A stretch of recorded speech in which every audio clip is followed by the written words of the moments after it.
and New Haven Public School staff, and Dr. Karen DeBose Walton and her staff at the Housing Authority, and the Community Foundation for Greater New Haven.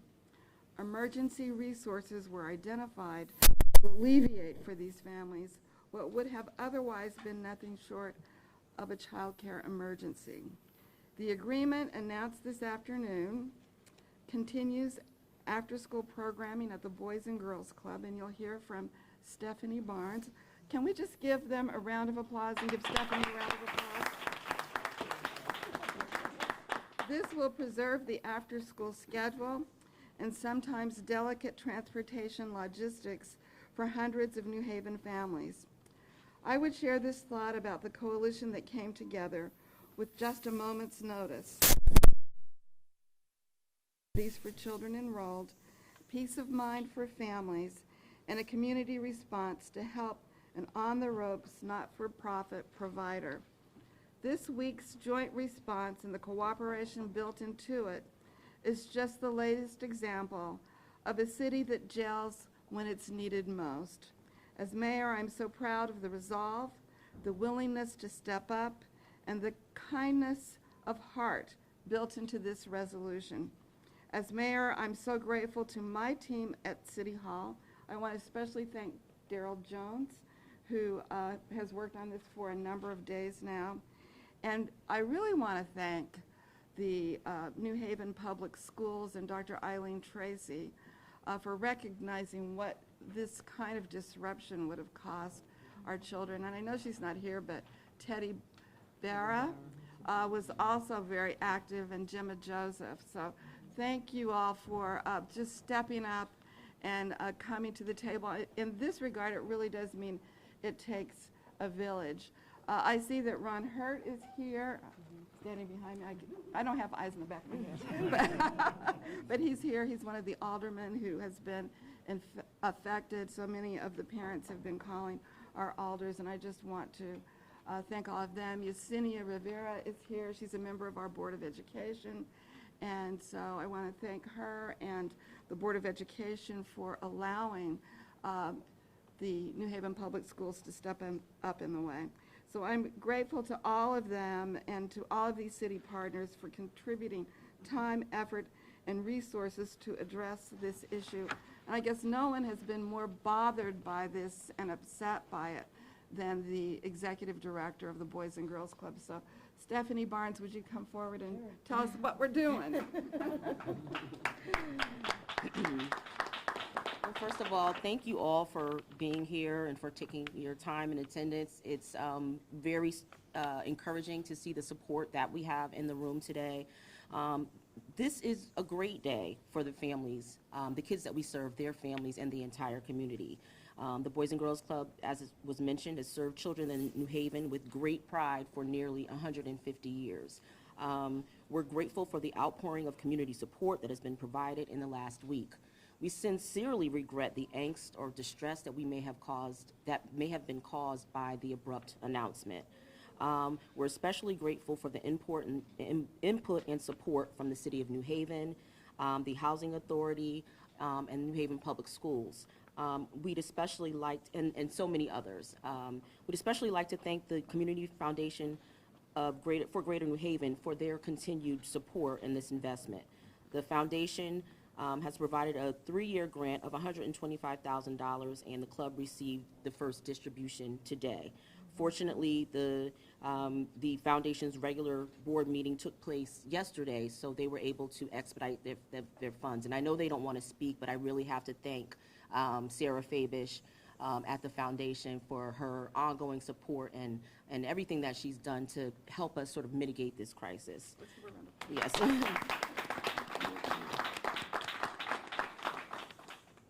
And they have also committed, along with others here, to working with the club on plans for the future so that these critical services can remain operational. So I'm thankful for everyone up here. Like I said, while it was abrupt, I think this represents a great opportunity for us to kind of come together and see what we can do for not just the sustainability of this program, but for other youth-serving organizations in New Haven as well. We have much more work to do, but with continued support from the people in this room, we can preserve and grow these critical services for children and youth in New Haven. I do want to take a moment to acknowledge my board members that are here. There are a couple here right now, and thank you for your support and thank you for being here. And they're committed also for the long haul. But there's going to be a lot more work to be done, and we will be happy to apprise you of as it develops, and we develop a true plan for sustainability for kids in New Haven.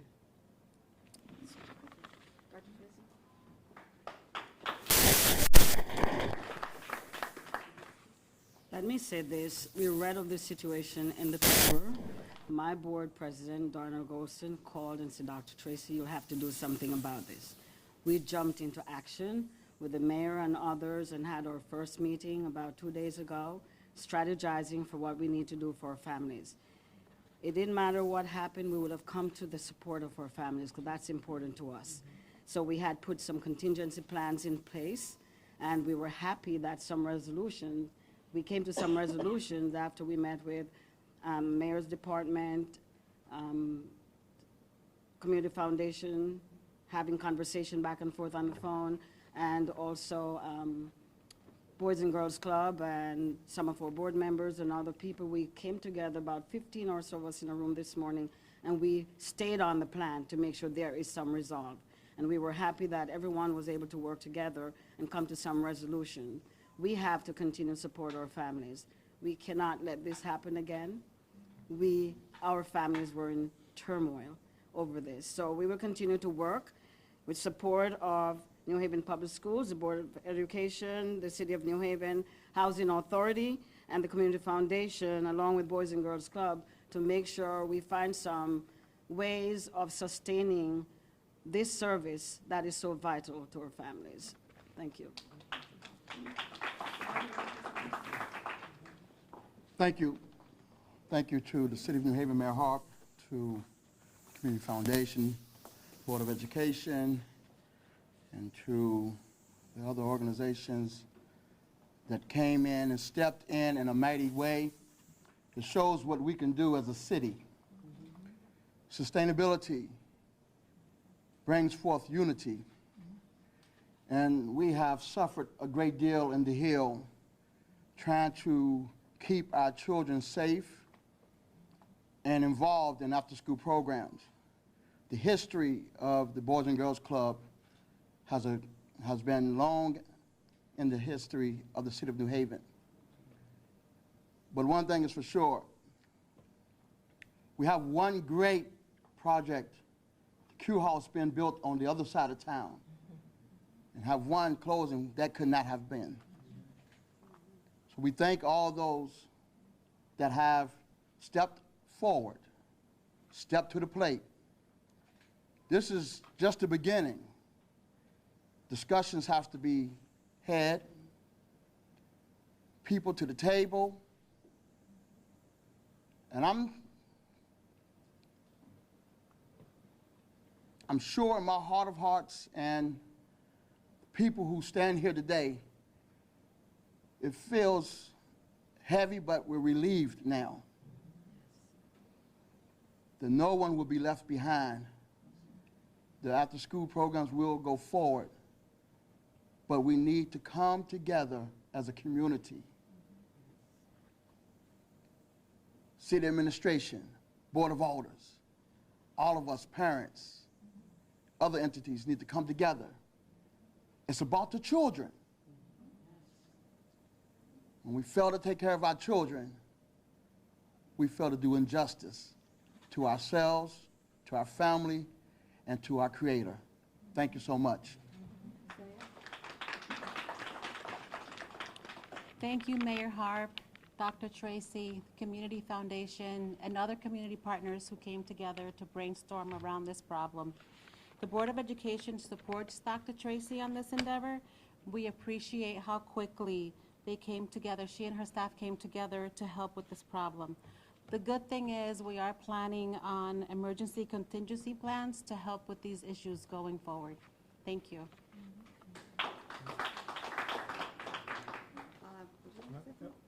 Dr. Millay? I'll be real brief and just say, at the forefront of all of our discussions was ensuring that services were seamless for our families and for the children that are so dependent upon these services.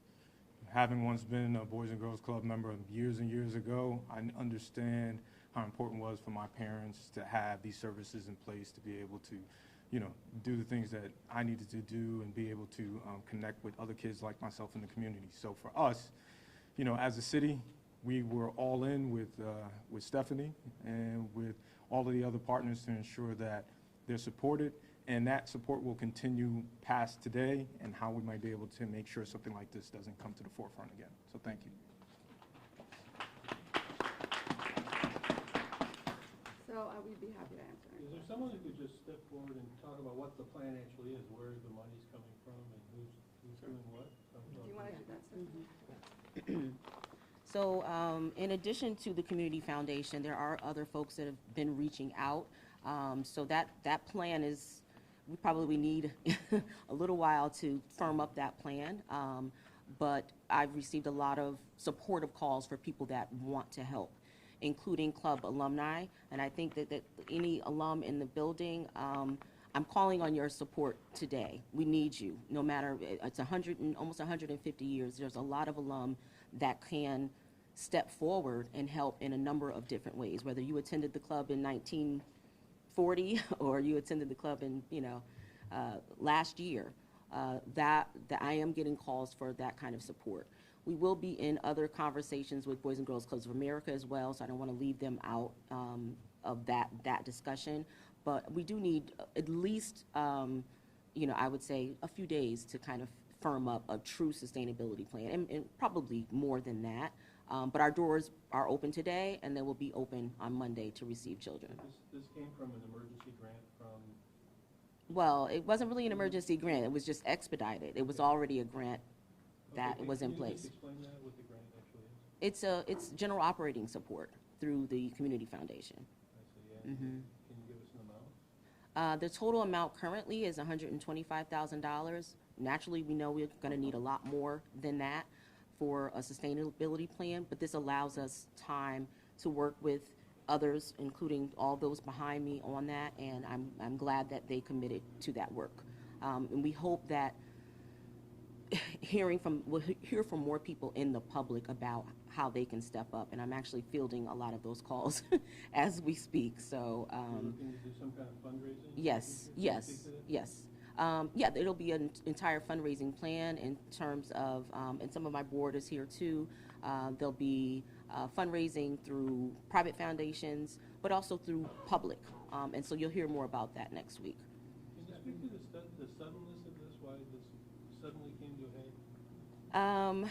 Yeah, that's a difficult situation. It's one that I think could have been handled a lot differently because I don't think it needed to happen in the way that it did, but it did. So at this point, we just want to kind of move forward with a plan. But again, as I mentioned before, this represents an opportunity for us to partner with folks a lot more closely about how we move forward.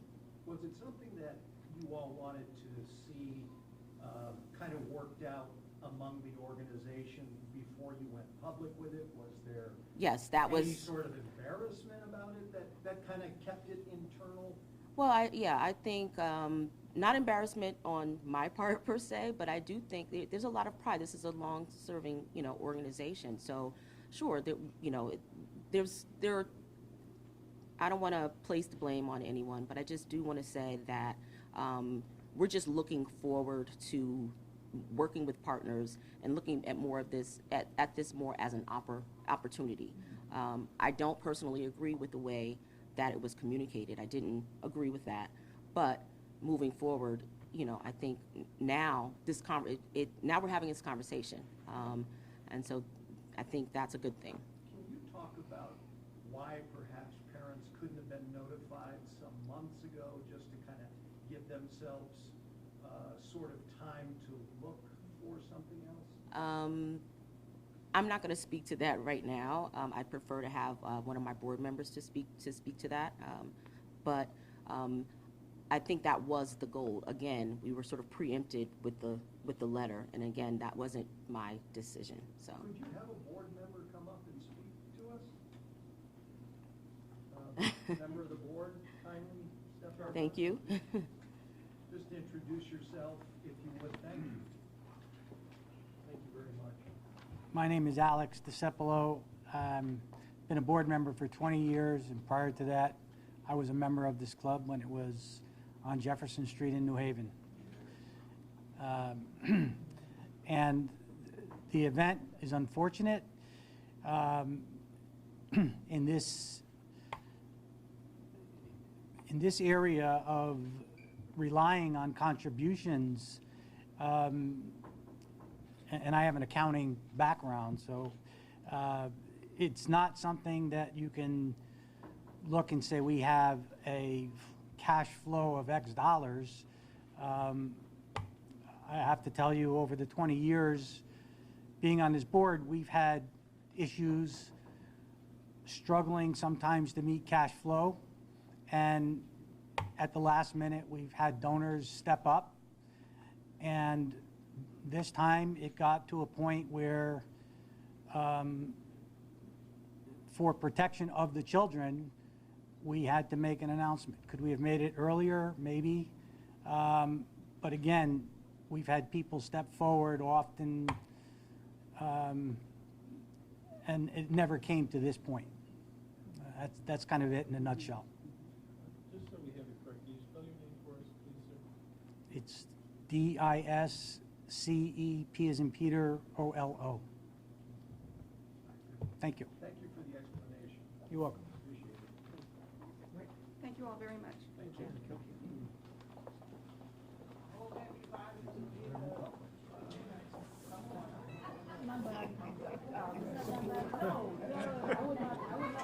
I have it, right.